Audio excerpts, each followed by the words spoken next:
الحلقة الأولى: كيف تخدعك عيون الآخرين وتوقظ فيك شيئا كنت ناسيه.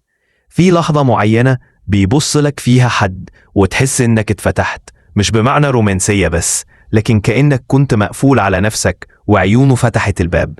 لكن تعال نسأل، إيه اللي بيحصل فعليا جوه دماغك لما عيون شخص تلمسك؟ وليه المخ بيتفاعل أحيانا مع نظرة كأنها تهديد وأحيانا كأنها خلاص؟ أولا، العيون هي السلاح العاطفي الأقوى. من أول لحظة بتشوف فيها وش شخص جديد، المخ بيبدأ يفك شفراته في أقل من 100 ملي ثانية، وأول حاجة بيركز عليها العيون. بحسب أبحاث ليسا فيلدمان باريت، أستاذة علم الأعصاب بجامعة نورث إيسترن، المخ مش بيستقبل المعلومات من العيون، هو بيتنبأ بيها. يعني إيه؟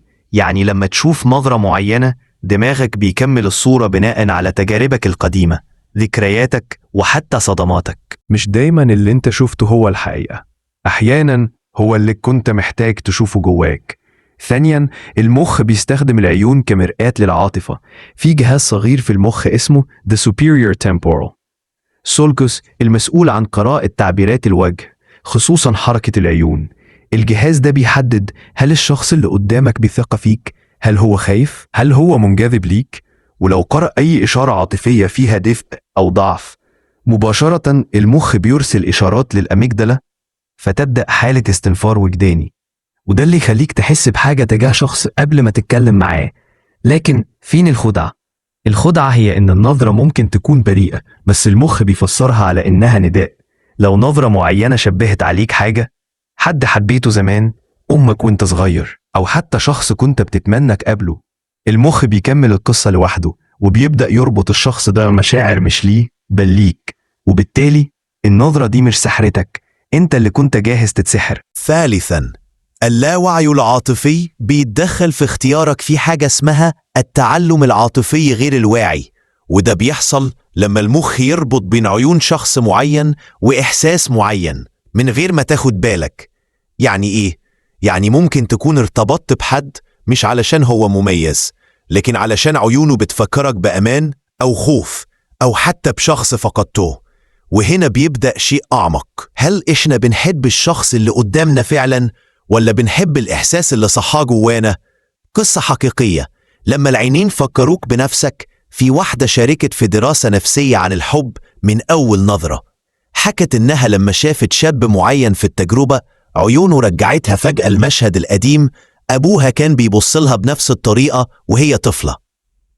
هي ما كانتش واعية للربط ده وقتها، بس شعرت بدفء غير مبرر، كأن الشخص ده بيعرفها من جوه رغم إنه غريب.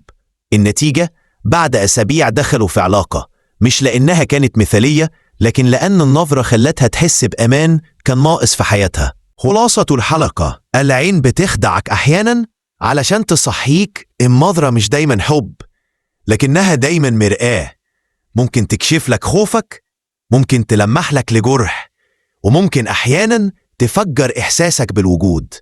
مش كل نظرة بتدخل قلبك، بس اللي تدخل بتسيب علامة، والعلامة دي مش على الوش، دي محفورة في أعمق نقطة فيك.